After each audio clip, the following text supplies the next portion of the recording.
Welcome to Getting to Know the 5 Critical Components of the North Carolina K-3 Formative Assessment Process. The North Carolina K-3 Formative Assessment Process is comprised of 5 critical components. All 5 must be present to implement the process. Selecting learning targets, developing criteria for success, eliciting evidence of learning, interpreting the evidence, and adapting and responding to learning needs. The formative assessment process is not linear, but spiral in nature. A technology platform was created to support teachers as they implement the 5 critical components of the North Carolina K-3 formative assessment process. This is Module 5 of 5. Focus on developing criteria for success. Performance descriptors matched to skill steps within the construct progressions are used to develop criteria for success for learning targets and shared with students. You will need some materials for this module. Download the self-reflection tool. It can be found at this link. It can also be found on the Live Binder for Educators. Click on the Formative Assessment Process tab, then click on the Self-Reflection tab. You will also want to download the at-a-glance document with performance descriptors.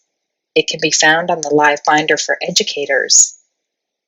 Click on the Construct Progressions tab, then click the At-a-Glance Resources tab. Then click the All Constructs with Performance Descriptors tab. It will be important for you to view the performance descriptors during this module.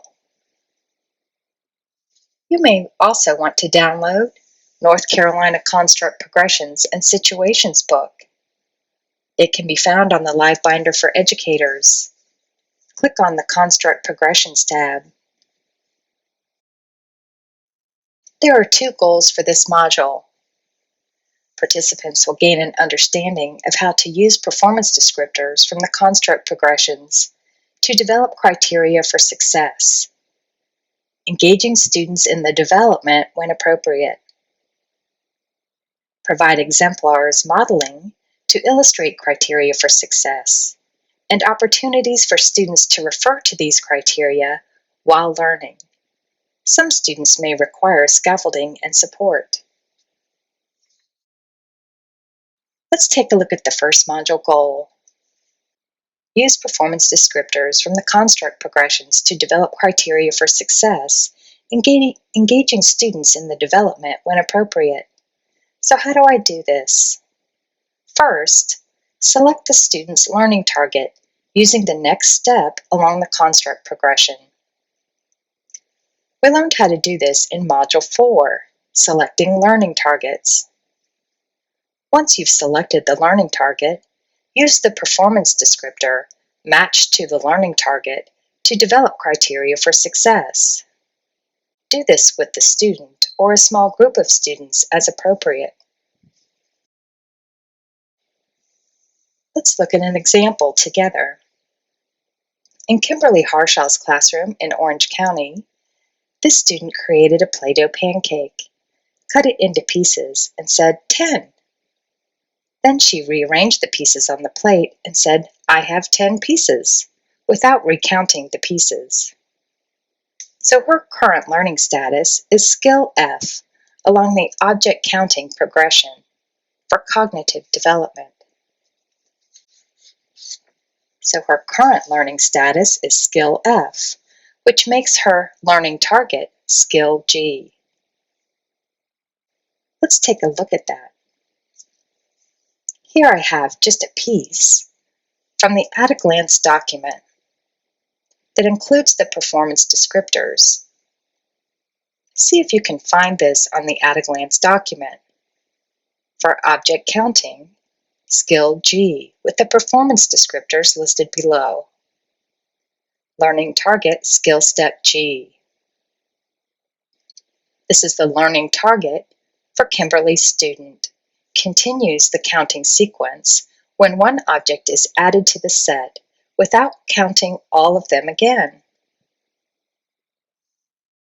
Let's take a look at the performance descriptors. This will help us with developing criteria for success. There are two examples here. I can use the performance descriptors to help me with defining criteria for success for my students.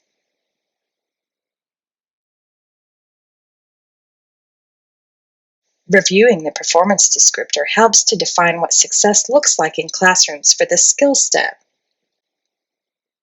So in the example for Kimberly's student, the criteria for success would be that she counted one more piece and could tell you she had 11 pieces of Play-Doh without recounting them. And that's similar to what Brittany and Marco did with the pennies, and what Chloe did. Let's look at our next module goal. Provide exemplars modeling to illustrate criteria for success and opportunities for students to refer to these criteria while learning. So how do I do this? Again, first locate the student's learning target along the construct progression, and we learned how to do this in Module 4. Then use the performance descriptors matched with the learning targets and create exemplars and models for students to use. Let's look again at our skill step G. Reviewing the performance descriptor helps to define what success looks like for this skill step. I can use the performance descriptor to help me with ideas for creating and modeling criteria for success. I could use the performance descriptor to gain ideas for modeling the criteria. So perhaps I could set up a learning center with an add one more activity with the directions posted as criteria for success. Then I'd want to provide scaffolding for students to use the criteria for success, posted step-by-step modeling, in the new Learning Center until they are able to demonstrate referring to it on their own. A second way to provide exemplars and model to illustrate criteria for success is to use situations that are found in the North Carolina Construct Progressions and Situations book. This one, called Just One More, can be found on page 15, and it matches perfectly with our skill set G from the object counting progression.